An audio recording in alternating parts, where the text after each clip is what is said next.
the Dirty Sports Podcast. I said, welcome to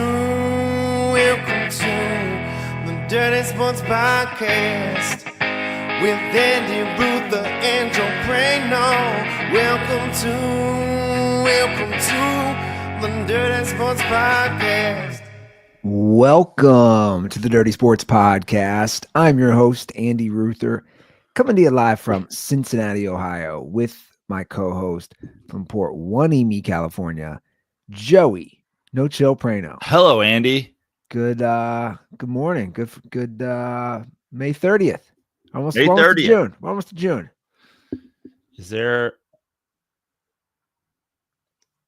31 days in May? Is tomorrow May 31st? 30 days as September, April, June, and November. All the rest of 31. All right. Did you know that song as a kid? Yeah. But I also you just like know it. May just threw me off there for a second. It's just like, it's May 31st, right? It's gonna be June. Doesn't have the same ring to it. Yes, we got one more day. All right. So that means tomorrow, the last day of May, will be potentially the last day of the Knicks season, but also maybe not. Will the Knicks play basketball in June? No.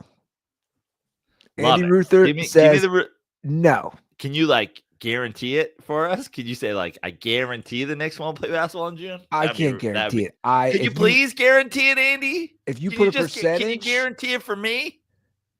Just be like, I, Andy Ruther, am only sure of one thing in life.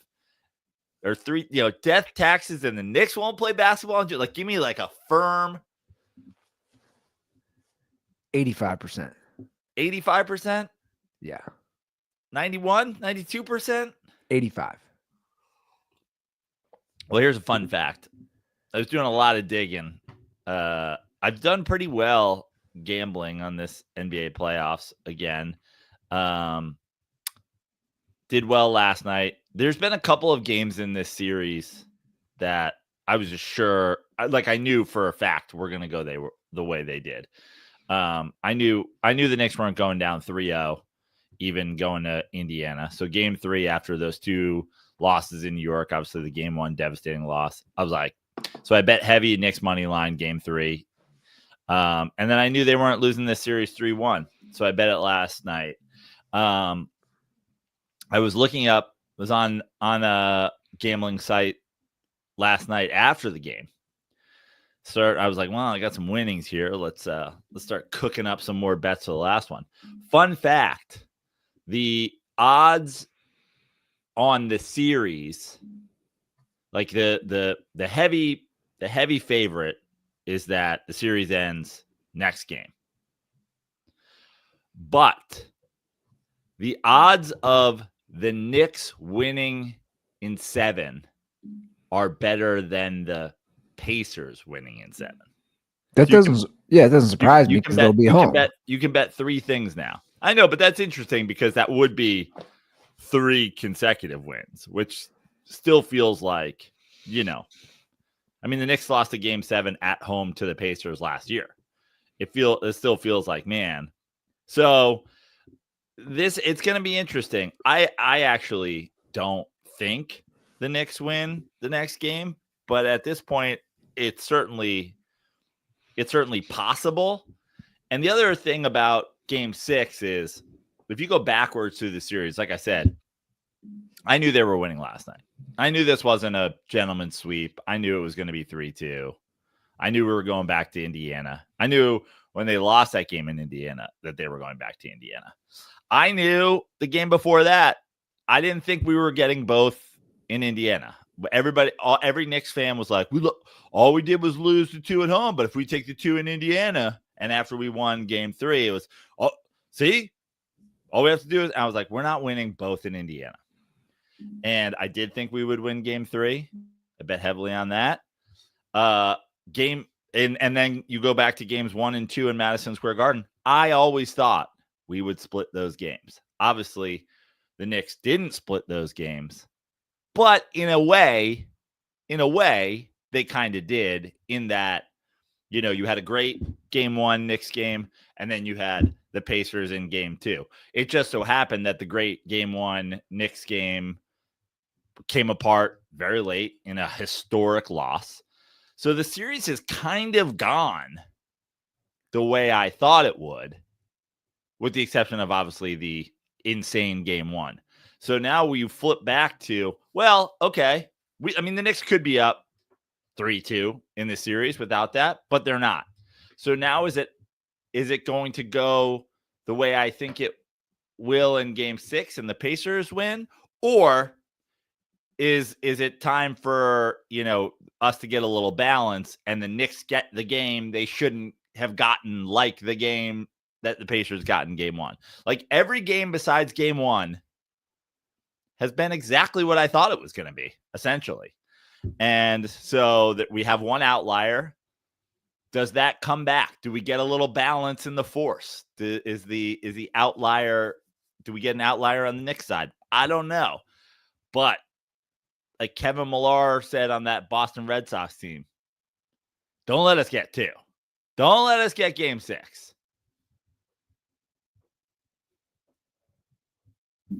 Well, I like I said, I'm 85% sure. I wish it were higher. But look, you never know. I think they close. Obviously, the place will be rocking. I'll be curious what celebrity Knicks fans will make the journey as they did for games. Would that be games 3 and 4? It feels like Spike will for sure be there. He's been known to go to Indiana. I'll be interested to see if the now duo of Chalamet and Ben Stiller are they going together? I didn't know they were friends. I was wondering that. I was like, are they like what is Are that? we going to see a Chalamet in Severance? Are we going to have Chalamet as the next in Tropic Thunder 2? What's going on here? That'd be great if they did Tropic Thunder 2. Yeah.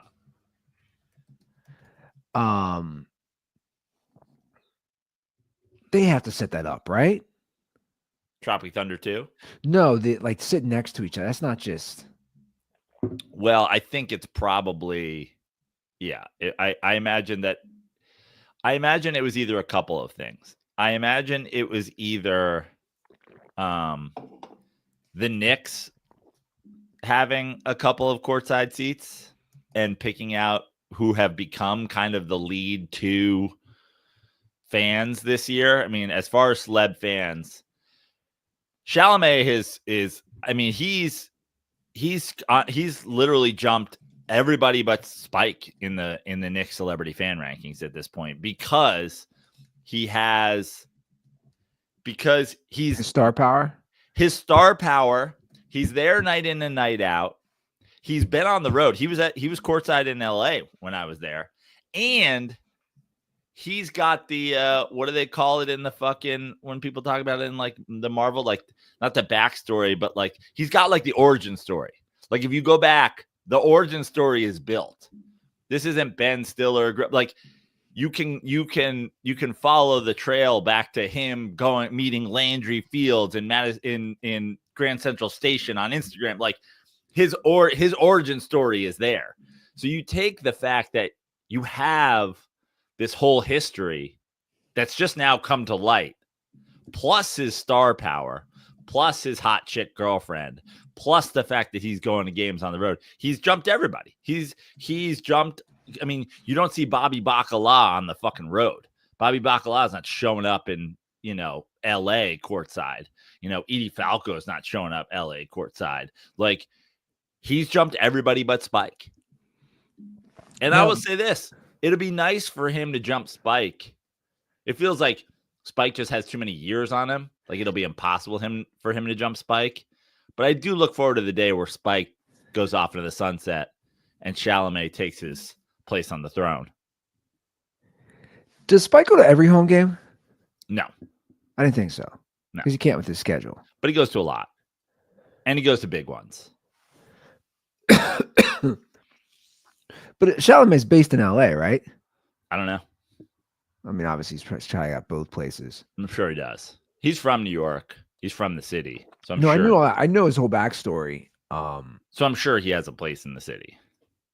Which Jenner is he dating? Kylie? That was total guess. Not Chris. I know that. So there's Kendall and there's Kylie. Like, I think it's Kylie, but I could be completely wrong. And honestly, I don't really give a shit. But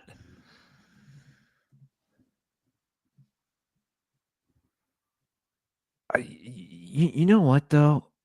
I think that I don't know. I don't get the Jenner girls. I don't get I don't get anyone in the whole family. Like, I don't know, just like aesthetically, like from the looks, it's just too fake for me. Well, it's also too fake if you do any of the like Kylie Jenner at 15, you know what I mean? If you do any of the like, That's what I'm saying. if you do any look back at like, you're like, oh, that's just straight up not who you are. That's weird. It's like, it's almost like it's the equivalent to me of driving a Ferrari kit car, like one of those like $20,000 Ferraris that you can get and like put together yourself. I think they're called like kit cars, but like a fucking, like you're driving a knockoff Ferrari. Yeah. Like at its soul, that ain't what it is. It's Ferrari passing.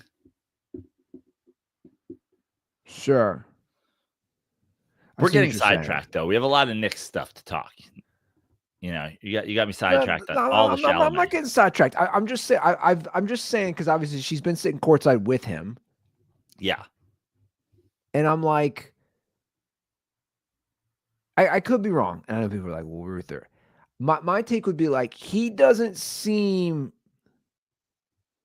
like the type of guy that would date her. That's all I'm getting at. From everything I've read about him, which is obviously more recent. And obviously he's a huge star, but he obviously knows sports. I don't know. Did you ever see when he made his appearance on Game Day and he knew all this shit? Yeah. It's like, I don't know. It's a side note. I just am like, come on, man. What are you doing? I don't know. I like the fakeness. Yeah. It's next level. What do you got over there? A kombucha? Yeah. I'm like so into this one. Dude, they do them in cans now. Like it's a beer. It's like the real low calorie and sugar. It's the Hum. Have you ever had the Hum? Nope. It's only 35 calories, 8 grams of sugar. It comes in a can. They do it. They sell these at Costco, like an 8-pack. But the problem is, they go in and out of waves. I'm up to like 1 can of kombucha a day now. One booch a day? I think I might have a problem. It's like my beer. Yeah. Especially now that it's in a can. Yeah. It's like my beer. So, but I'm starting to get into the THC drinks more now too. They've promised that like I can have a fog for a while the next day. You know what I was up in Tahoe the other day, and this is probably a before your time thing. Hold on. We got a bug to kill. Goodbye. Woke up the dog. St. Ides. Did you guys ever drink St. Ides as a kid? Like, do you ever drink St. Ides in high school? I remember St. Ides. So I was in Tahoe and I was in the weed shop and they had St. Ides THC drinks. And I was like, wow, that's like a crossover of brands. I like it. I never thought. It's like my underage high school drink with weed. You ever do St. Ides on weed? Yeah. I like it. Yeah, I The- didn't the- get one, but The drinks are good. They just, like I said, they put you in like, you got to make sure you're going to get good sleep. you know, it's interesting.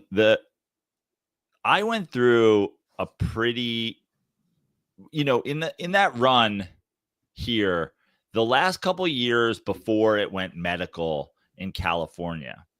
And then the first couple of years it was medical. That was like a really golden era where you were still, or where it was legal, where you were still getting like, they were starting to do all the shit and you were doing it and it was medical style. So you get all the things and all the sizes or whatever. And then obviously the legal thing really put put handcuffs on like the sizes of things and the milligrams of things and the whatever.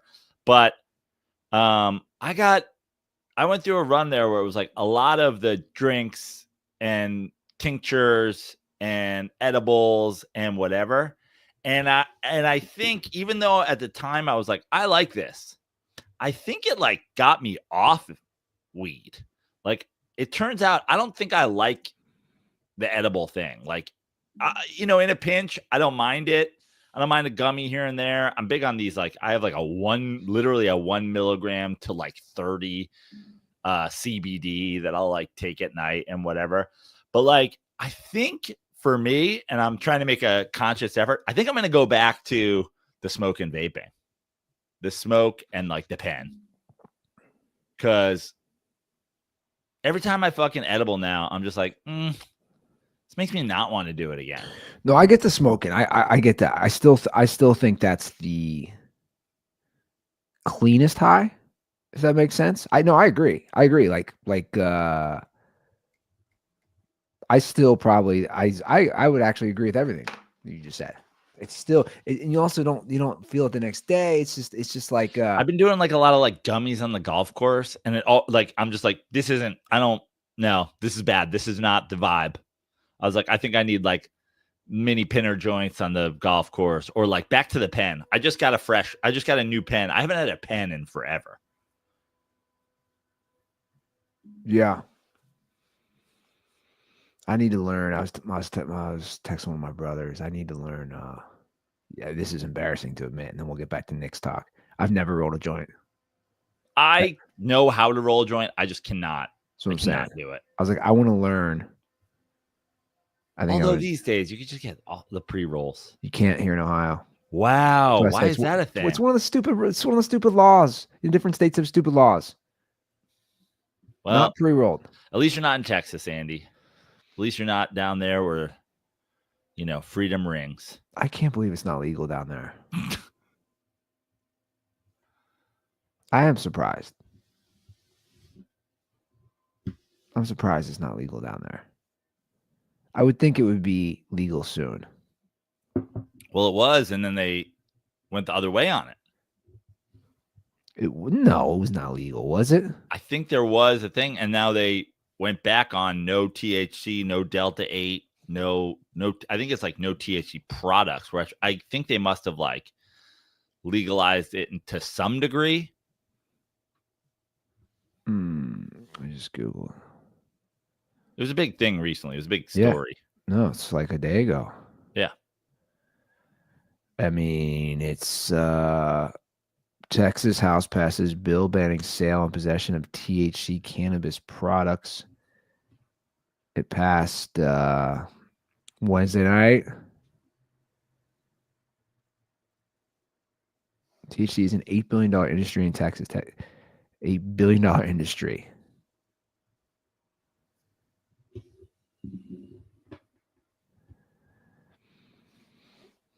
Well, anyway, I've seen a lot of, I bet there's obviously a lot of money behind that. I've seen a lot of anti-marijuana hit pieces in the Wall Street Journal recently, and I was like, no surprise here. And by the way, I'm never going to debate the potency. I think we all agree. Like, dude, keep writing all the articles. No one's going to argue there. This isn't your parents' weed of Woodstock. Like, I'm not arguing that. It's okay. Yeah, exactly. It's more potent, but again, and I'm not saying everybody should. I don't think everybody should do it. It does, like certain people, it does affect differently. But the notion that it's like so bad, And then they're like, oh, just get in your car and drive. You're drunk. Like, what? Anyway, let's pivot back to the Knicks. Okay.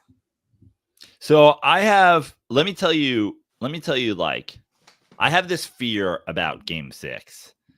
And let me tell you why I have this fear, but then also why this fear is tempered by the other side. And we're going to get, this will be a talk about stars and whatever. And I know if there's Indiana Pacers fans, they're going to lose their mind during this, but it feels pretty fair to me because my fear for game 6 is Karl Anthony Towns has really found something this series.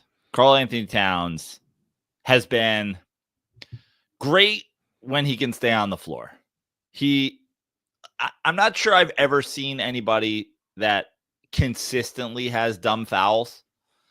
And what sucks about Karl Anthony Towns is you take the dumb fouls, the 2 a game he gets. You combine that with, I'm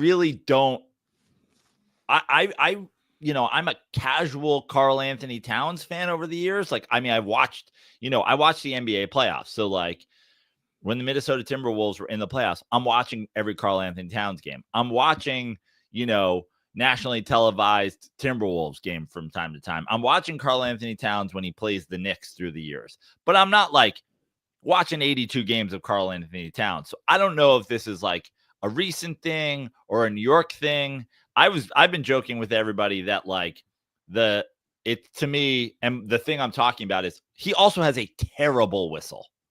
I'm not sure I've seen anybody in the league with a worse whistle, save for maybe like LeBron James, than Karl Anthony Towns. Karl Anthony Towns gets the benefit of no calls. It doesn't even feel to me like this was a thing all Knicks season. It feels like it was a thing that's happened in the playoffs. And I was joking with my buddy the other day. I was like, is it weird that this is the zesty Karl Anthony Towns mixes and the Karl Anthony Towns now has the worst whistle in the league thing is happening simultaneously? Is that a coincidence? Are NBA refs homophobic? Like, what's the deal here? But all of a sudden, especially in this playoffs, not just in this series, but also in the Detroit series, also in the Boston series, he's getting no calls. Combine that with he is an idiot when it comes to fouling people. So he's at times has to be like hidden on the floor. He's also not a great defender. Obviously, no one's ever thought he was a great defender. So, but he has found something this series offensively. And when he's going, the Knicks are going because he's able to stretch the floor. But then if he drags out, Turner, and if he drags out Siakam, and if he drags out Obi Toppin, these guys can't stop him from driving to the basket, but they also can't give him that 3-point shot. So we found something with Karl Anthony Towns' offensive game. The problem, my fear, Karl Anthony Towns is a guy who just has a great game and disappears. Has a great game and disappears. Historically in his career, historically in his Knicks regular season, historically in this Knicks postseason, historically in his postseasons with the Timberwolves. He'll have a 25-point game or a 30-point game, and then I'll have a 9-point game. And my fear is he's played a couple of good offensive games in a row. Do we get a game 6? Karl Anthony Towns takes a dump game. And to me, yes. Okay. And to me, one thing, and this is as a Knicks fan, and again, I'm not the world's biggest Karl Anthony Towns fan. I understand why we did the deal, and I understand why we did the deal when we did the deal. But I'm not like a guy who was like, oh man, if the Knicks could just get Karl Anthony Towns. I have never considered him to be a top whatever star in the NBA, top 15, top 20. Like, I think there are guys who don't get the credit that Karl Anthony Towns gets for being a star, who are more consistently better players than he is. That being said, guess what? I'm not here to, like, you're a Knick now, and I love you, and you've been playing great for us. I'm not here to shit on Karl Anthony Towns. I hope he fucking I'm not saying I think he takes a dump in game 6. I'm saying I have fear that he could. And I hope that he squashes that fear and gives me the fucking shrug off on some 3-point plays and dunks on some people and gives me some zesty passes and fucking bangs some open threes. I want to go into a game 7 going, you know what? I'm not afraid of Karl Anthony Towns taking a dump anymore. This guy is fucking consistent as fuck for us. He has figured it out. Flip side, the Pacers have one of these guys too. The Pacers have a guy that everybody wants to tell you is this elite player. He's a top 10. He's a top 15. He's a top whatever player. He's better than Jalen Brunson. He came out and fucking scored 8 points yesterday. Yeah. Tyrese Halliburton and Karl Anthony Towns, from their stature in the NBA, the way people regard them, are very similar. And now the flip side of this coin is Halliburton had a great game. Halliburton took a shit. Does that mean we get a great Halliburton game at home in Indiana? Or is Tyrese Halliburton just like, okay, he had a 32-point triple-double, and he was at a triple-double in the first quarter.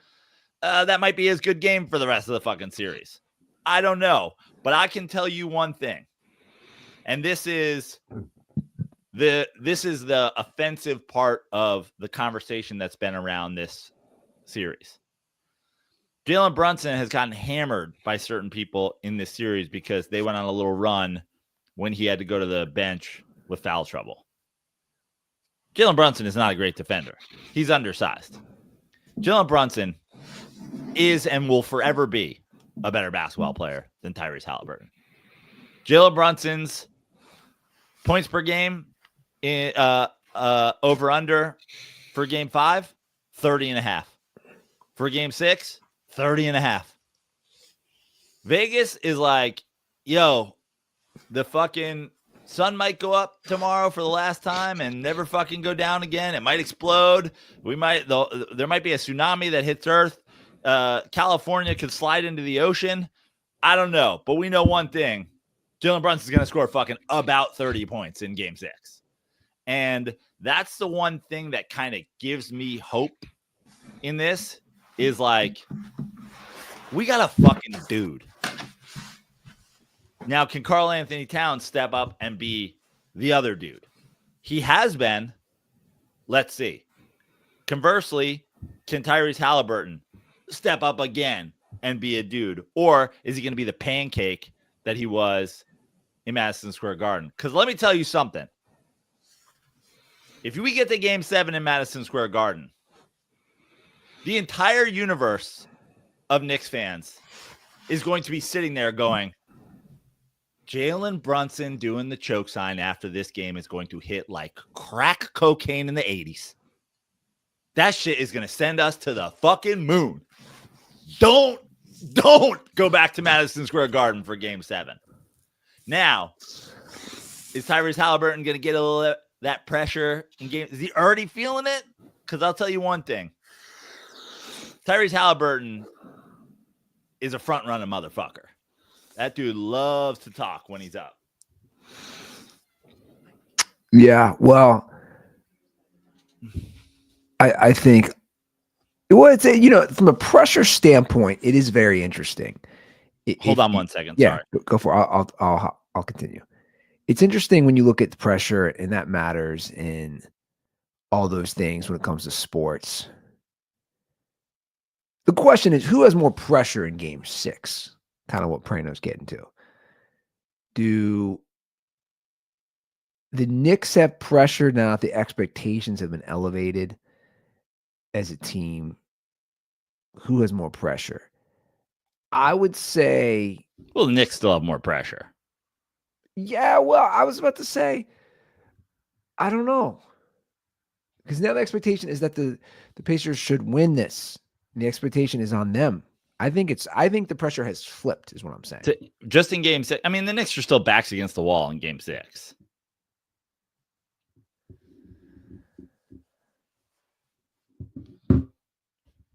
Yeah, but I think all the pressure's on the Pacers. That's my point. Is like the expectations. The Pacers are the favorites to win. Right? The Pacers are the favorites to win the game. So in my opinion, the pressure is now on the Pacers. It's on Tyrese Halliburton. The Knicks are playing with house money, so to speak, because they know, hey, we win this, we somehow steal another victory in Indianapolis. We get to go back to the Garden for Game 7. So I would make the case that the pressure is on the Pacers more. And with that being said, I think they got to come out a little loose. They got to come out. I'm not saying they got to come out and just kick the Knicks' ass tonight, punch them in the mouth, and take a 10-point lead after the first quarter. I just think they don't want to start this game. If I'm the Pacers, I don't want to start this game and be down 8 points at the end of the first quarter. Because I think what happens then is you start pressing. And the pressure does mount more. I think it has to be. I think for the Pacers' favor, it should be close. It's the first quarter. You back? I'm back. Sorry, we had some computer charger issues here. Lady came in for my computer charger, and I'm like, "Hey, I'm doing a podcast, so and it's the Thursday Miller Lite podcast. Like, we need, I can't potentially lose power here, so you have to figure something out. But hopefully, she'll bring me an extension cord. That Thursday Miller Lite pod is that's the one. It's an important one. But anyway, that's part of my. Which hold on, let's just get we're talking Miller Lite. Let's just. I'm going to talk Miller Lite throughout this. I mean, sure. I'll just announce it right now. Unless somebody out there is listening to this podcast and lives in Indiana and has tickets to the game and wants to invite me, in which case I will buy a flight from Los Angeles to Indianapolis today. If somebody wants to go to the game with me tomorrow, let me know. Tickets on you. I'll get myself there. If not, Miller Lite live watch tomorrow night. Knicks Pacers Game 6. Was already announcing it. And guess what? Miller Lite will hate to hear this, or maybe they won't. But the Miller Lite fridge behind me, I'm out again. I'm fully empty. They're gonna like that. You have got to restock. You can just order MillerLite.com/dirty sports and restock for tomorrow. Exactly. Look, I mean, they clearly giving you love. I think they repost your. They reposted my my gold can from Citi Field again. The on the 50th front page of the 50th anniversary. Front page of the reel. The 50th anniversary. The 50th anniversary. The front page of the reel. Look at that. I mean, here's the thing. The gold cans just hit different. Yeah. Anything gold hits different. We were talking the other day. I watched game. What was that? 4 at a bar. And I was like, "You got Miller Lite?" And she's like, and they always do this. They go, "Just in bottles." I go, "Great."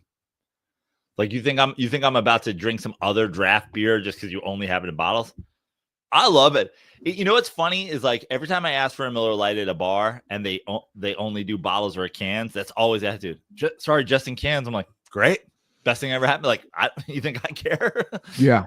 But I rank my girl goes, "Well, you like bottles over cans?" I go, "I like bottles over cans, but cans are fine. Gold cans better than regular cans, bottles better than cans, but gold cans may be better than bottles." It might be draft, gold cans, bottles, regular cans. There you go. Although I do also I might go draft. I think they call it the Pliny bottle. The little old school shaped one. Yeah. Gold cans, regular bottles, regular cans. And then finally, can or bottle that's been spilt on the street that I have to suck up off the pavement. Joe Prano's Miller Lite beer pyramid of success. Yeah. Miller Lite, great taste, 96 calories. Just go to MillerLite.com/dirty sports to find delivery options near you. Or you can pick up some Miller Lite pretty much anywhere they sell beer. Cheers to 50 years of Miller time. Cheers to 50 years. Celebrate responsibly. Miller Brewing Company, Milwaukee, Wisconsin. 96 calories and 3.2 carbs per 12 ounces. So the winner of this series will be, I said 5. We'll be facing the Thunder. And I'll just say it. And this is, I can't wait for the possibility of being wrong should the Knicks get there. I don't think my Knicks, Oklahoma City, or Indiana Pacers, I just don't think anybody's beating that OKC team. They're so deep. Yeah, I'd agree. They're so good. They're so tough at home. They're so good defensively. Matchup problem, like defensively, matchup nightmares all over the place. Weirdly, and I don't want to get ahead of myself. First of all, I don't think the Pacers. I think, Pacers again will piss off Pacers fans. The Pacers might win the Knicks series in 6. Okay, and then the Pacers will say, "Well, clearly we're the better team." Sure, what can I say if they close out this series? I just think the Knicks would give the Thunder a better series. I think all that the Pacers do is so easily nullified by the defensive prowess and the defensive depth and the matchup nightmares that Oklahoma City presents. I think the Oklahoma City Thunder are NBA champions, even if they play my Knicks. And I can't wait to convince myself I'm wrong. Should we advance? But they've just looked so good. I think they're, what are they, 8-1 at home or 9-1? I don't know what they are at home in the playoffs here, but they've been incredible, and they've been blowing teams out. Yeah, that's the thing. It hasn't been close. It's just been blowouts. I don't think anybody touches them either. Yeah. Although it is weird to think of an Oklahoma City title. Like, it's weird to think about them as champions to me. What's good that? For them. Good for them. So I did, our friend Lyle Behrens. I did his podcast yesterday, and I want to bring up something that I brought up there. I find sort of NBA fandom or NBA critics or whatever, I find it very interesting these days because I feel like 2 things are happening simultaneously. And you could say that these are 2 different factions of NBA fans.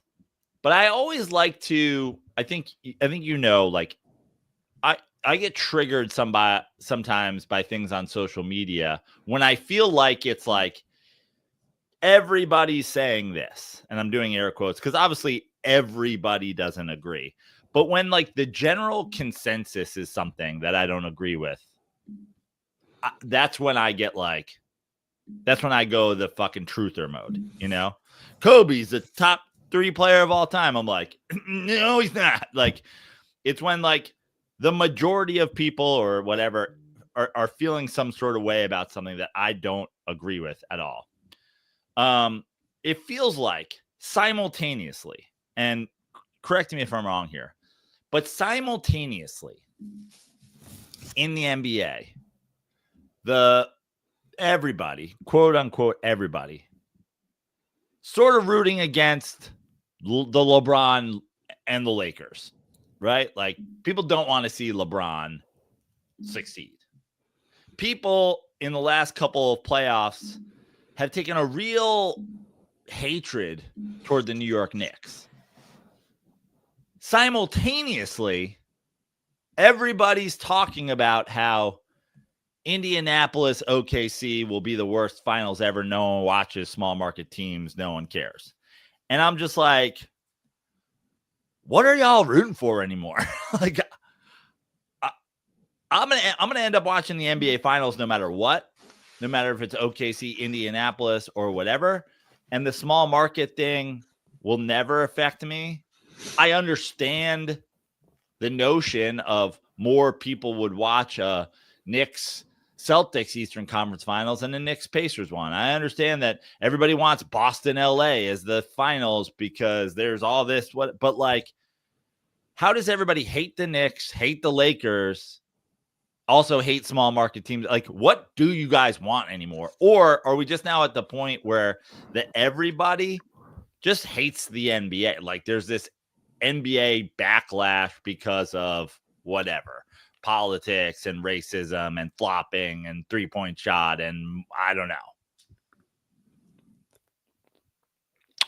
Well, look, I think people love to be haters in general, especially on social media. It's like negative scrolling, doom scrolling, whatever you want to call it. I think that's a huge thing. It's definitely a huge thing with the NBA. The NFL is more like jokes. Like, there's haters, but it's more of like tongue in cheek. It's like memes, and you know what I'm saying? There's a lot of negativity with the NBA for sure. I don't know why people act like that, and I don't know what they want. At the end of the day, like, OKC's the best team by far. Like, if you had asked me, they're a small market. Look, I know it's not sexy. If you had asked me before the playoffs started, what NBA finals I would want, rank your top whatever finals. Obviously, for me, pencil in the Knicks from the East Coast. I want the Knicks from the Eastern Conference. I want the Knicks versus, if I was like, you can give me anybody, give me the Lakers. New York, LA, Brunson, Braun. I could go to games. Give me New York, LA. Personally, two biggest markets. Everybody fucking happy. People will watch. NBA ratings will be great. I get to go to games. Best player of all time. My favorite team. Give it to me. Second after that would probably be Knicks, OKC, because they were the best team. I want to see great basketball. I want to see my team go up against the best. I want to play Hartenstein. I want to whatever. After that, it's either Knicks Timberwolves because of the trade, or Knicks Denver because Jokic is the best player on the planet Earth right now. That would be how I rank them.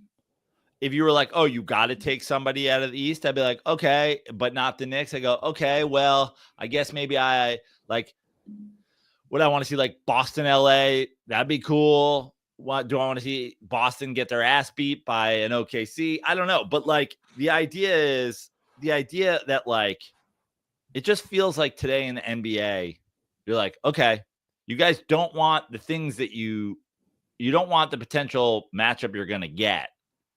But then you're also hating on all the teams that you say would have made it great. It's just, you're like, all right, I guess you can just like not like the NBA and not talk about it.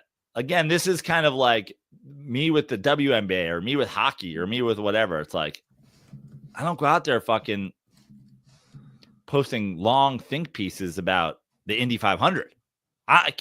They brought the guy who won the Indy 500 onto the court before Knicks Pacers game 3. Still can't tell you his name. I'm not going to write a whole thing. I can't tell you. I just saw the guy on the court, and I can't tell you his name. And here's why. Because back in my day, the league, the indie thing did a way better job of hoisting up Mario Andretti and fucking Al Unser Jr. and whatever. Back in my day, those guys pissed in their pants. They didn't have remote control like video game steering wheels. They were really driving their car. I'm like, okay. I just don't give a fuck about race car driving. That's why I don't know the dude's name. no one's going to give a fuck about Indiana OKC. Well, I will because I love basketball. I'm going to watch it. It's going to make me want to fucking kill myself that the Knicks got within 2 games at worst of the NBA Finals. But goddamn if I'm not going to watch the fucking Pacers.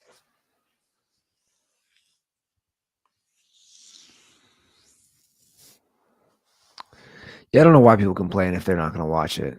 Like, just in general things. I mean, like, I don't know. Just to talk about it. That's all it is. But it's almost like, people love to talk about, and we obviously I shit on one of the leading members of this charge regularly, but people love to shit on the NBA. And I'll say this, and this kind of like goes against everything that they're claiming. The people who love to shit on the NBA are like, the NBA is trash. No one cares. The ratings are down, whatever. And to me, it's like, y'all chase a lot of clout by talking about the NBA. That's kind of proof that the NBA is very relevant. If one of your top 3 go-tos for clout chasing is shit talking some professional sports league, that professional sports league is pretty fucking relevant. It's pretty goddamn popular. Something's got to be pretty popular if it's going to be one of your top go-tos for clickbait.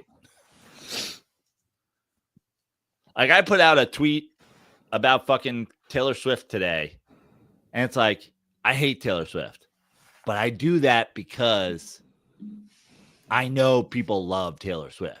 That's a try to trigger people because she's popular.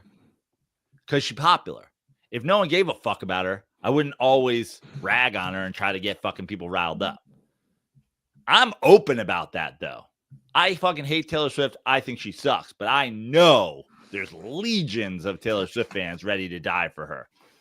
You can't be doing the same thing about the NBA and also pretending the NBA is irrelevant and no one cares.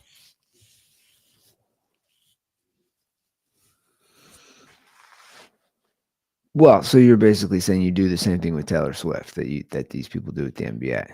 100%. I just don't lie and pretend Taylor Swift's not relevant and no one's watching and the leagues and Taylor Swift's career's in the toilet and you should have seen Taylor Swift's numbers back when Madonna was doing it. I mean, she doesn't, you know what I'm saying? Like, is she still dating Travis Kelce?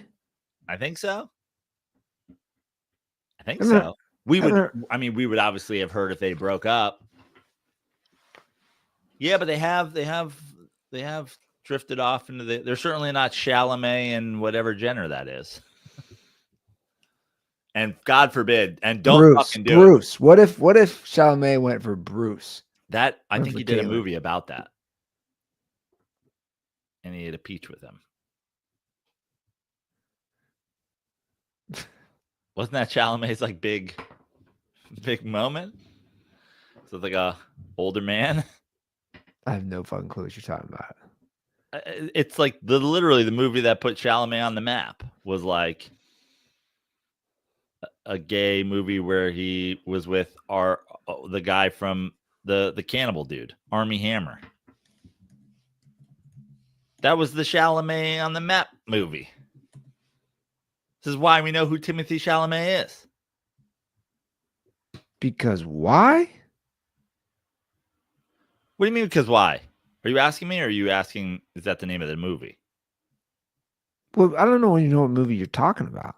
Well, put in Timothy Chalamet, Army Hammer, gay.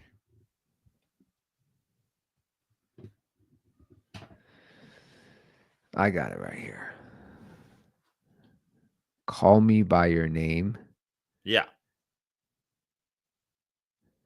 The story revolves around Elio Perlman, a young man living in Italy during the 80s who falls in love with Oliver, which was played by Armie Hammer, a university student, has come to stay with his family. I didn't know any of this. Clearly, I didn't do any research on Chalamet. Well, this is from years ago, bro. 2017. Yeah.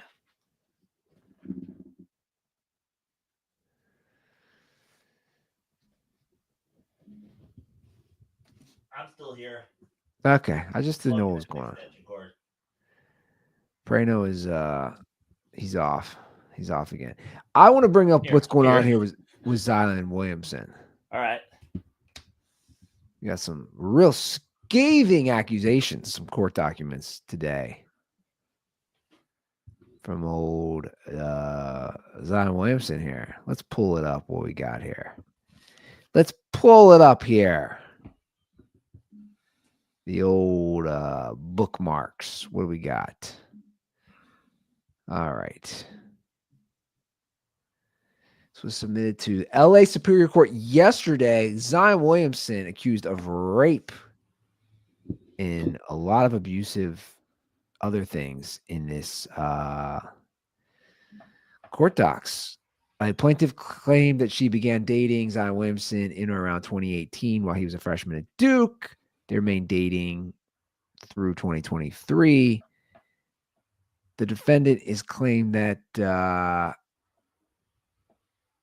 there was a pattern of abusive, controlling, threatening behavior towards her, and that occurred in several states, including sexual, physical, emotional, and financial in nature. Okay, let's get to some of the meat of this. Okay. Here we are. On or about September 23rd, 2020, the defendant, again, Zion, is accused of raping and assaulting his girlfriend. Plaintiff was picked up by defendant's aid. This is all court documents. Defendant's agent from a hotel where plaintiff's brothers were staying. Defendant's agent brought plaintiff to defendant's home in Beverly Hills. Defendant, however, did not arrive at home until late that evening. When the defendant got home, plaintiff told defendant she was too tired and wanted to go to sleep. Defendant called plaintiff to suck it up. No. Defendant called plaintiff stuck up and a bitch. Oh, I was like, the audacity. Listen, I was about to say Zion Williamson raping somebody, kidnapping them, tracking, all this stuff, all of it horrible. We'll get there. But beyond the audacity of Zion Williamson telling somebody to suck it up and play would just be like beyond. That would just be unreasonable. He called her stuck up in a bitch and told her she couldn't go to sleep until having sex with him. She said no. And according to these documents, he pinned her down on the bed with her hands behind her back and raped her. Afterwards, she tried to grab her phone, but defendant took it. So let's see here.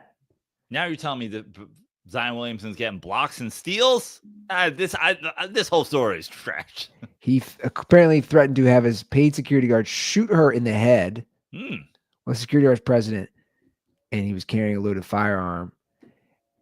He also threatened to have his paid security guard kill her parents after informing her he knew their home address.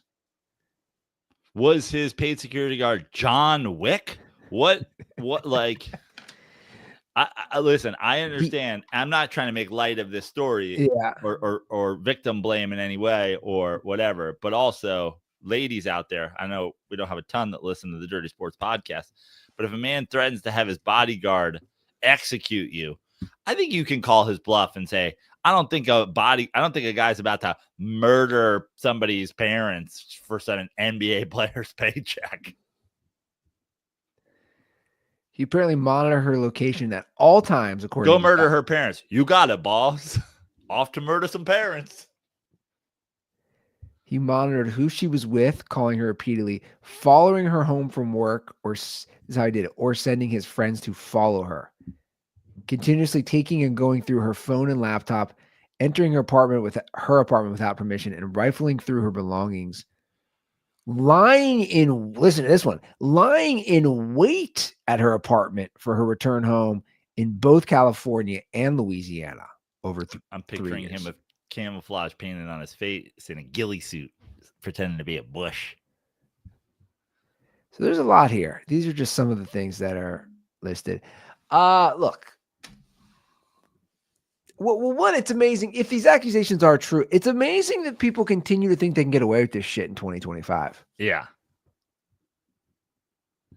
Also, you got to be aware. You got to be I would always be aware of the jokes if I was doing it. I'm always aware of what the punchline could be. It's a lot. Zion Williamson put 400% the effort into stalking his girlfriend as he did to playing in the NBA. I mean, it's unbelievable. It's true. It's true. They're like, you good? He's like, I'm not really good. Like, my hamstring a little bothersome. The ACL is not feeling well. Meanwhile, he's chasing his girlfriend full speed down the street in a ghillie suit after he fucking followed her home dressed like a bush. I mean, he's hiding under the couch. He's waiting for her to come home from a business trip. That's got to be a big couch, probably, because he's a big boy. I don't know what he's doing. It's all insane. Again, I don't. These are accusations. They're pretty detailed, though. I'm always a firm believer, like, they didn't come out of nowhere. Right. Like, no, like, they didn't just whip this up out of thin air. Where there's smoke, there's fire. Yeah. Now, it might not be a big fire. It might not be a fucking forest fire, but it's a fire. Like, Zion Williamson doesn't have a super chill relationship with this chick. No. Just like he doesn't have a good relationship with playing 82 games. Right. It's lukewarm at best. I mean, these are some pretty graphic. If you read through this, these are pretty graphic accusations. This is like R. Kelly Diddy light with one chick. And again, these guys, like, what are these guys? Did they think they were just never going to get caught? I think it goes beyond that. I think it's just an insane power thing. Ego? Yeah. Like, I just think I don't even think Diddy goes through the, like, am I going to get caught? I think Diddy goes through the, like, if somebody said that to him, he's like, caught for what? And they're like, you keeping your girlfriend as a prisoner and letting your security guards piss on her. And he's like, that's the freak offs. Like, what do you say? Like, what do you want? What do you on about? And they're like, yeah. We know you call them freak offs. It's called kidnapping and rape. And he's just like, nah, dude, that's a freak off. like, all right, well, tomato, Diddy, but yeah. I'll be curious how the NBA handles something like this with these accusations. yeah, Like how Adam Silver handles something like this. Because I don't remember seeing something like this as far as these sort of accusations. What a bust he's been. Been great when can play and he's healthy, but like, who gives cool, a dude? shit? Yeah, 30 exactly. games a year. Yeah.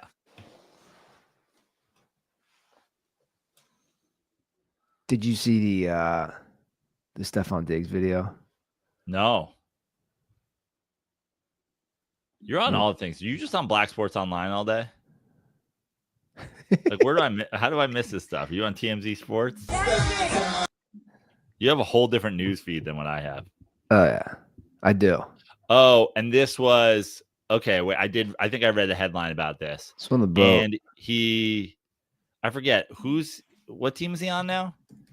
It's on the Patriots. Oh, okay. The Patriots, and he didn't show up to the first day of voluntary OTAs after this video of him with some sort of pink substance or whatever. Well, yeah, he's with Cardi B and some girls because I guess he's dating Cardi B now. Yeah, I know that because they were at a couple games together. They were at a couple games. First of all, a little sut. You guys listen to Ja Rule. Interesting move here. Yeah. We got Ja Rule in the mix. I love it when you call me baby. You hit me with the early 2000s. And this is the pink substance with is this what is this? Is this Coke? Wait, Let me see. Can you see it? Yeah, I mean I can see it, but then what happens?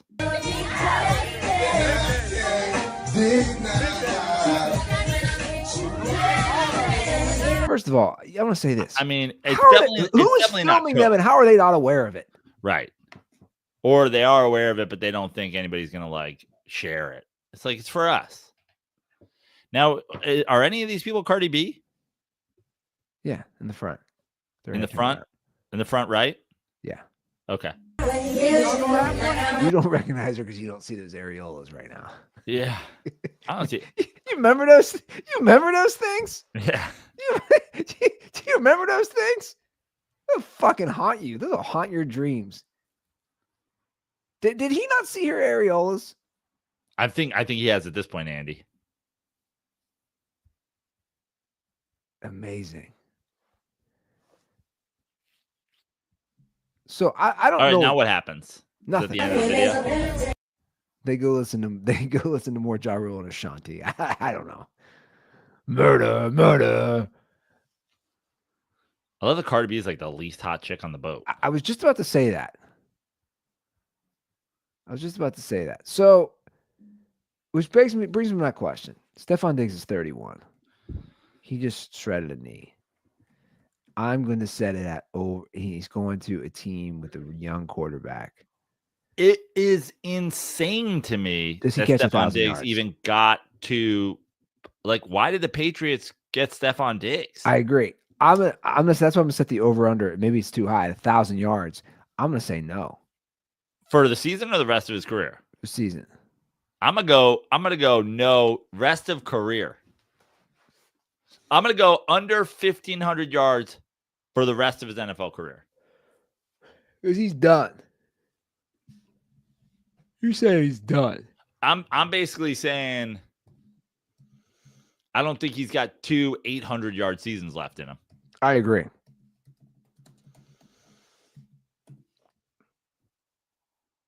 Damn, he signed a 3-year, $69 million with $26 million guaranteed. To who? The The Patriots? Patriots. They can cut him after this season, but he got $26 million guaranteed. I don't understand that deal as the Patriots at all. It's basically all for this year, and then it's incentives after this year, but still.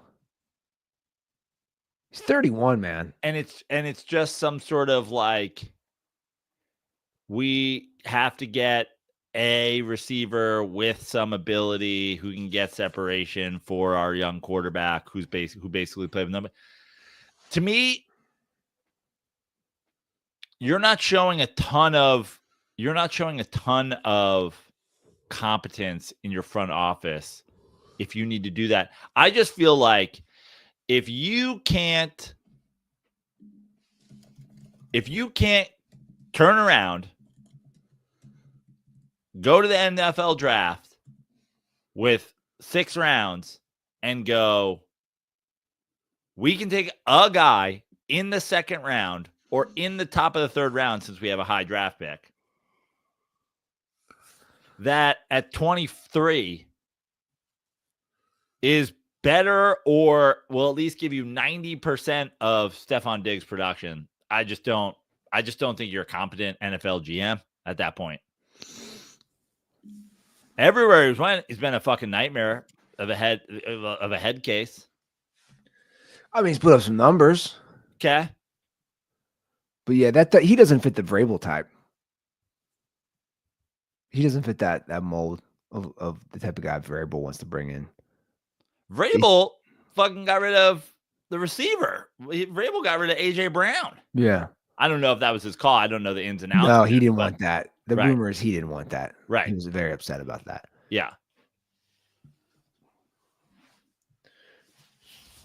I definitely have the under in 1,000 yards for the year. I think for sure. I would go under 1,000 yards a year. I'll go under 1,500 yards for his career. For the rest of his career. Dude, you're doing like what? Molly or ketamine or something? He's doing something. It's not coke. It's something. It's not pink coke, I don't think. Yeah. I haven't mollied in a while. I haven't mollied since Molly became something that's not Molly. And like my daughter's name.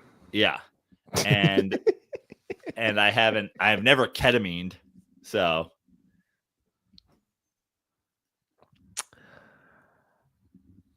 yeah, I don't know. By the way, speaking of kids, Eddie Ift is in Cincinnati. He texted me. Nice. You guys gonna go to eat some ribs?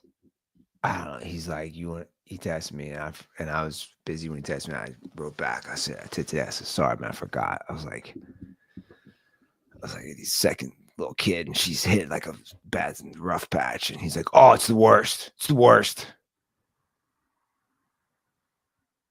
And he's like, 2 in 2 years. What are you doing? I said, dude, she wants a third. He's like, what? I'm like, yeah, man. Being old. Old dad. I mean, I'm not Eddie old, but Right. But I guess you're probably right around the age, Eddie. I mean, what's that? You're what? You're 43. Eddie's like 51 or 52. So Eddie's got 8 years on you. yeah, but I'm also probably have a around the 10-year-old. ages he was having his kids. Yeah. That's what I'm gonna say. Yeah. I know. Did either of us ever respond to those Chris Wilde texts about our? I saw them and I was doing something. I think I never responded. I think you were. I think it was me, you, Lachlan, and Eddie on those texts. Oh, about them hanging in like Venice. Yeah. Yeah. Chris Wilde is one of my favorite people on planet Earth. I love Chris Wilde. He's got me on like 12 group chats. Oh man, that's I'm like, brutal. what? Yeah, that's brutal. The other day, no joke, I was looking at 2 group chats that both have like 10 people in it. And I'm like, how are these even coming through separately? I can't tell how am I on 2 basically the same group chats? I was like, I can't even figure out, is there one person missing from this one? And I'm like, how many fucking group chats you got me on, dog? So I just did a whole vent last week on the Andy Ruther show about that, about like, I got to put the kibosh in the group chats. Cause I'm just like you. I got one with all my brothers. I got one with a couple of my brothers. I got one, you know what I'm saying? Like all these different things. And I'm like, I was literally, you can look at your phone. I was like, I'm spending this much time a day on text messages. Like, at what point does it end, man? I think group chats should be capped at 4. 4 people total. You and 3 others. After that, that's just an email. And I know the email, I feel like, back in the early 2000s, email like groups and like, or G chats and whatever, like I was on that shit all the time. I was also sitting in like offices and whatever, but like we've done away with the email because now you can send texts that include attachments and whatever. But if I have 10 people and then everybody's going to respond with a picture and a GIF and a whatever, that's got to go to my inbox, man. And I can let them pile up there. I was on stage last night doing a show. And typically I put my phone on DND when I go on stage. And I didn't. And it ruined my set because I got 12 texts while I was on stage. And I was like, did Trump get not shot again? What is happening? Why is my phone going off? And I open it up and it's Chris Wilde's fucking group chat from 2 nights ago. And I'm like, what are we doing here? Why don't you just silent it on stage?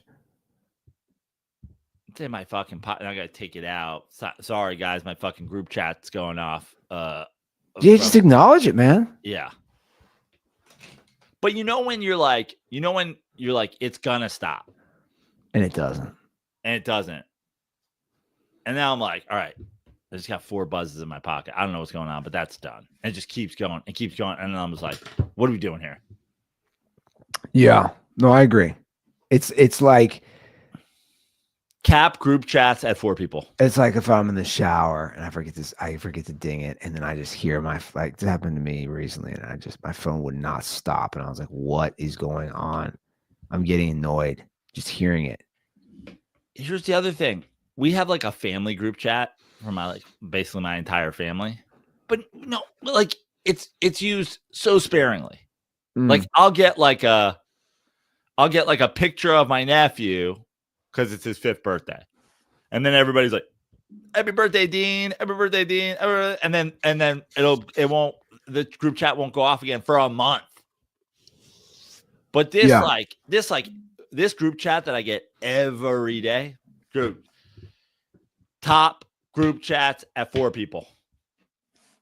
Yeah. Once that shit hits 5 people, that shit's an email. Or you get the group chat where you don't know people on it. Two different Chris Wild. I can't tell the difference between 2 Chris Wild group chats because fucking I'm now doing number matches because I don't know who any of you are. You just have to fucking sound off. Yeah, it's frustrating. And I literally replied to Chris Wild, one of 2 Chris Wild group chats the other day. I go, how many times do I have to block this group chat and remove myself? How many times? You just brought back in. Just bring you right back in. We do have a new number for Dirty Sports. Speaking of group chats, finally got a new number. I called it this morning. I heard the dulcet tones of Andy Ruther going, thanks for calling the Dirty Sports Hotline. Here we go. 859. I'll put it in the description of the show. 859-832-0478. Once again, the new Dirty Sports Hotline, because the other one doesn't exist. 859-832-0478. And I even have a personalized message for you guys. It's funny because during this show, I got a missed call from 859 something. I'm like, what the fuck? What is 859? And now you're like 859-832-0478. It's gonna take me another 2 years to remember that one. 859-832-0478. They didn't give me any available. I was trying to do Los Angeles. They didn't give me anything available, which sucks. Yep, there it is. Covington, Kentucky, babe. Yeah, it's Northern Kentucky. They basically give you a different city. They were trying to get me somewhere near here, and I couldn't. I put in a bunch of different cities, and they're like, not available, not available. Northern Kentucky has plenty of available numbers. Let's go. What goes on in Covington, Kentucky? That's where Brittany lives, and we met. Oh wow! It's just directly. It's literally directly across the river.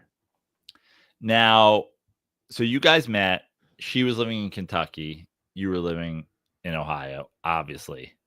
Was there any sort of like negotiation about the potential of you? You feel like a guy who's like, we're living in Ohio.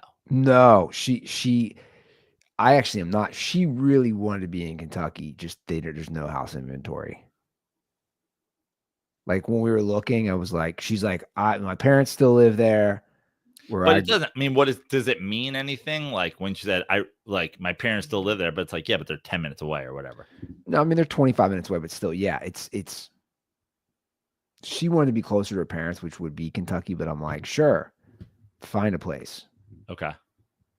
It's just, they don't have, and our real estate agent, she actually, the one we went with, which was my mom's good friend, she did not have a license for Kentucky, which complicated things. So I said, okay, talk to somebody. And I knew that was going to happen, right? Because I was, pun intended, manning the ship on finding the house. And I was like, okay, cool. Get somebody. I have no problem looking at places in Kentucky. You know, if you do the math on the taxes, it like Ohio is cheaper in this regard. Kentucky's cheaper. You know, it kind of like evens out. I was like, so like that. I was like, money's not really an issue. Like I think Ohio's state taxes may be cheaper, but Kentucky, you know, like I said, you balance it out. It's pretty similar. But no, I'd be totally down for living there. My dad was the biggest advocate for all of us. It was so fun. That's all he ever said. Nah, go to Kentucky. It's better there. It's better. It's cheaper. It's better. Just go live across the river. Yeah. Which, looking back, do any of your brothers live in Kentucky? No. Probably because he was obsessed with Chris Collinsworth, who lived there. that's now that I think about it, it's probably what it went back to. Get a place by Chris. He's got his binoculars out. Greg's having breakfast, and Chris Collinsworth in his garden. Now, my brother Greg did live in Northern Kentucky for a little bit. Like I said, I would totally live there. It's not. you know how it is in these states. It's like, what's now? People do have their pride. I was like, I don't really care. Like you're Well, right. I went to I where I'm from is basically right on the Connecticut border, and so I went to middle school, and high school in Connecticut, and then people will be like, "You're from Connecticut." I'm like, "I'm from New York," and they're like, "But you went to school in Connecticut?" I go, "Yeah, I went to school in." But so you're from Connecticut. I'm like, what's the issue here? This isn't like, I mean, there is some New York pride, I think, For sure. but also at the same time, it was like, yeah, I mean, yes, basically. I basically grew up in Connecticut, but I didn't grow up in Connecticut. I grew up in New York, but I did go to school in Connecticut. I mean, look, Now, if somebody was like, "Oh, you're from like New Jersey," I'd be like, "Kill yourself." I mean, if you want to break it down, they're imaginary borders. Yeah. I mean, I don't know, but I do have to rag on her for a minute. She would not appreciate me sharing this, but I don't really care. Like, Let's go. this is next level embarrassing, and I'm just like, how did you not know? I was like, I still bring it up every day since she confessed to this, or since I called her out on this like a month ago. She didn't realize. Again, book smart, pharmacist, common sense smart, nothing. Sorry, nothing. She didn't realize basically the reason Kentucky and Ohio. I go, it's because of the river, right? That separate. She didn't. I go, What do you mean? She I go, didn't realize that was like the natural border. I go, you didn't realize literally One side of the river is Kentucky and the other is their side is Ohio. Ohio. I was like, you didn't realize like right where you lived in Covington. You walk over the Roebling Bridge, which takes you right to the Bengal Stadium. You're in Ohio. I walk right back. I'm right in Covington, where you're from, or where you're living. No, I was like, you didn't put the 2 and 2 together. The river, the Ohio River, is what separates. She's like, I never thought about that. Which is what I was going to say when you said that before. Like a lot of states are, that's the separation for a lot of states. Yeah, which I get. Yeah, not everywhere. Some cross bodies of water, obviously, but like in New York, for example, you cross the Hudson, you're in New Jersey. But then you keep going up north and New York spreads west of the Hudson. But like if you're in New York City, you go over the Hudson, you're in Jersey. It's like, how did you not know that? Yeah, it's crazy. The mother of my children right there. There you go. That's gonna have a third girl. I just know it. Eddie was giving me shit. He's like, you're gonna have a third girl. I said, yeah. I said, but you know what? Maddie was giving you shit? Eddie. Oh, Eddie. I was like, she wants a boy. He's like, you're gonna have a third girl. I said, that's fine. Boys are insane. He goes, you're right. They say you can do a position, Andy. Doggy. Deep doggy. We've looked that up. I don't know if there's any science behind that. Well, it's worth a try, I guess. You know who's got 3 girls is DJ Sizzle. You know who's got 3 boys is fucking Tug Cooker. Why don't you ask Tug Cooker how he bangs his wife? Be like, what are we working with here, Tug? I should reach out to Tug. I saw he's back in Virginia, huh? Yeah, I saw his Instagram theater post. Yeah. He's doing theater. Atticus Finch? Yeah, I put a little comment on there. I don't even think he liked it, which is sad because I thought I had a good comment. Is he there? Somebody liked it. Somebody liked it. Is he there all summer? I said, making that 3-piece look tastier than one from KFC. A little KFC fashion crossover joke. I like it. Is he also he's wearing a white 3-piece? So I was like, there's a little kernel. There's like this is layers to this 3-piece chicken joke. Is he there all summer? I think so, yeah. Getting back to there's a lot of different, I've heard a lot of different talk from Tug about, potential, is the East Coast maybe where he settles one day. But he reached out to me and said that he is on the East Coast all summer, but that him and the wife, I think, are gonna try to make the trip out for the wedding. Mostly because he wants to mostly because he wants to play golf at Edgewood. He's like, "Are we playing golf?" I was like, "You don't have to come to my wedding, dude. You could just come play golf if you want. Like, I can get you on the course some other time if it's more convenient for you." Do you think that he's going to do a theater tour on all the cities of sports teams that he reps? Next stop, the Broadway in Boston, Dallas, and then you hit the college teams: Virginia, Michigan. He went to William and Mary. That's like a tour. Yeah. William and Mary's in Virginia, isn't it? I think it is. Yeah. Were they banging? Who's William and Mary? I don't know. I like you just said, are they banging? Were they banging? Like, were they banging? Like, let's name a university after. We banging. Let's name a university after us. Yeah. I'm William. You're Mary.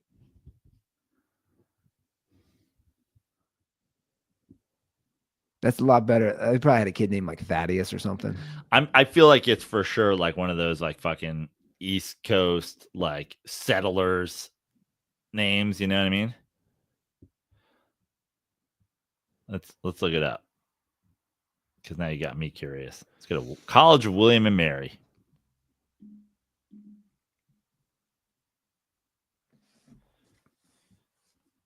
Well, presidents Thomas Jefferson, James Monroe, and John Tyler. Alum. I mean, what the fuck is it named after? They were alum from there? I thought Jefferson, I thought he founded Virginia, UVA.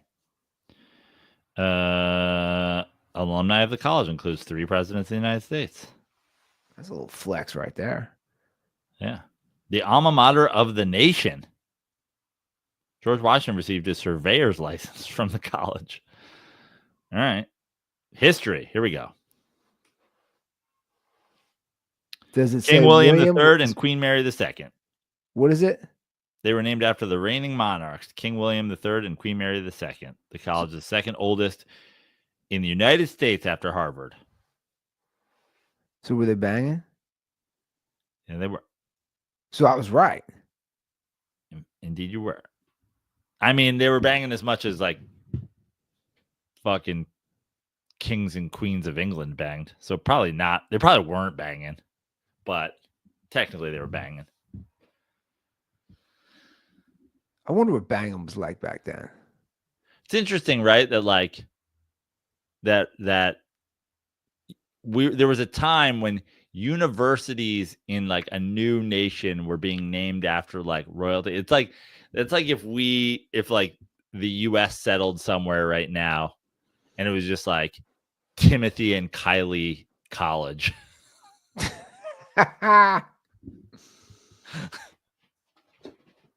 Where'd you get your degree? Oh, I got it from Timothy and Kylie. Timothy and Kylie University is like the oldest university in Guam. Travis and Taylor University. Yeah. Wow. They teach you how to read. By the way, Travis and Taylor University sounds like the place like your high school bully in Alabama went to play quarterback. He's like, "Oh, I played D3. Where'd you play it? I played it at Travis and Taylor. TNT." Yeah. Would have played for the Tide, but hurt my knee in high school. Let's get out of here. It's the weekend, Prano.